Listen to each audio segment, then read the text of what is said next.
Kulungan ang bagsak ng isang lalaking suspect sa insidente ng pananaksak matapos maaresto ng kapulisan sa sitio Sumimbang, Barangay Bitoon, Daan Bantayan, Cebu.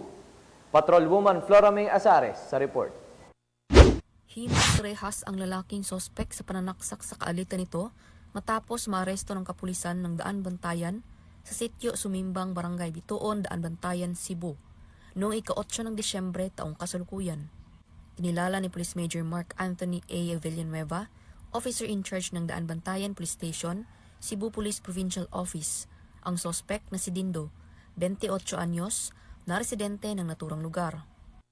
Batay sa investigasyon, bandang alas 6:30 ng gabi, nang magkaroon ng alitan ang sospek at biktima, bumunot ang sospek ng kutsilyo at pinagsasaksak ang biktima sa tiyan ng 2 beses at dali-daling tumakas.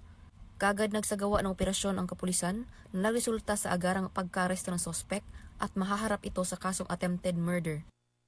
Samantala, ang biktima ay kasalukuyang nagpapagaling sa Daan Bantayan District Hospital.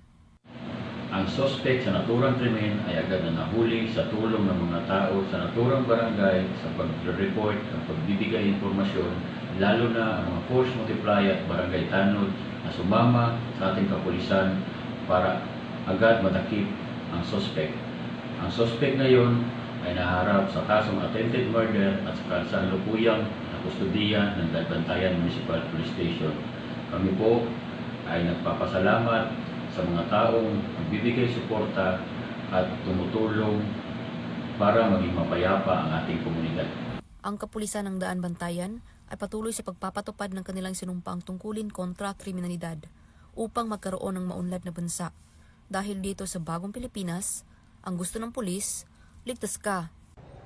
Mula dito sa Central Visayas, ako ang inyong PNN correspondent, Patrolwoman Flora May Azares, alagad ng batas, tagataguyod ng Balitang Pulis. Maraming salamat, Patrolwoman.